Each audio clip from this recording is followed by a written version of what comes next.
கோயம்பேடு பேருந்து நிலையத்தில் லூலு மால் என்ற செய்திக்கு தமிழக அரசு மறுப்பு தெரிவித்துள்ளது. லூலு மால் பற்றிய செய்திக்கு தமிழ்நாடு வீட்டு வசதித்துறை செயலர் சமயமூர்த்தி மறுப்பு தெரிவித்துள்ளார். பேருந்து நிலையத்தை காலி செய்து லூலு மால் வருவதாக வெளியான செய்தி தவறானது என அவர் தெரிவித்துள்ளார். இது தொடர்பான விவரங்களை தருவதற்காக நமது செய்தியாளர் பாரி கார்த்திக் இணைகிறார். வணக்கம் பாரி கார்த்திக், விவரம். வணக்கம். கோயம்பேட்டில் லூலு மால் அமைவது என்பது முற்றிலும் வதந்தி செய்தி என்று தற்போது தமிழ்நாடு அரசு அறிவித்திருக்கிறது.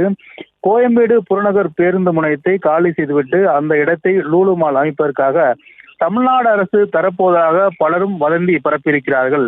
அதன் அடிப்படையிலே ஆதாரமற்ற இந்த பொய் தகவலை உண்மை என்று நம்பி அரசியல் கட்சியினரும் மற்றும் சில தனிநபர்களும் ஊடகங்கள் பரப்பி வருகிறார் என்றும் குற்றம் சாட்டி, அதே போல இது குறித்து தமிழ்நாடு வீட்டு வசதித்துறை வாரியத்தினுடைய செயலர் சமயமூர்த்தி அவர்கள் மேற்கண்ட தகவல் முற்றிலும் தவறானது என்றும் சித்தரிக்கப்பட்டது என்றும் தெரிவித்திருக்கிறார். இதன் மூலம் கோயம்பேடு புறநகர் பேருந்து முனையத்தை லூலு மால் அமைப்பது என்ற அடிப்படையான அந்த குற்றச்சாட்டு உண்மையில்லை என்றும் தற்போது தமிழ்நாடு அரசு தெரிவித்திருக்கிறது. மேலும் அடிப்படை ஆதாரமற்ற இந்த பொய்த்தகவலை உண்மை என நம்பி அரசியல் கட்சியினரும் சிலர் தனிநபர்களும் சமூக ஊடகங்களும் பரப்பி வருகிறார்கள் என்றும் இந்த தகவல் முழுமையாக உண்மையில்லை என்று தற்போது தமிழ்நாடு அரசு மறுத்திருக்கிறது.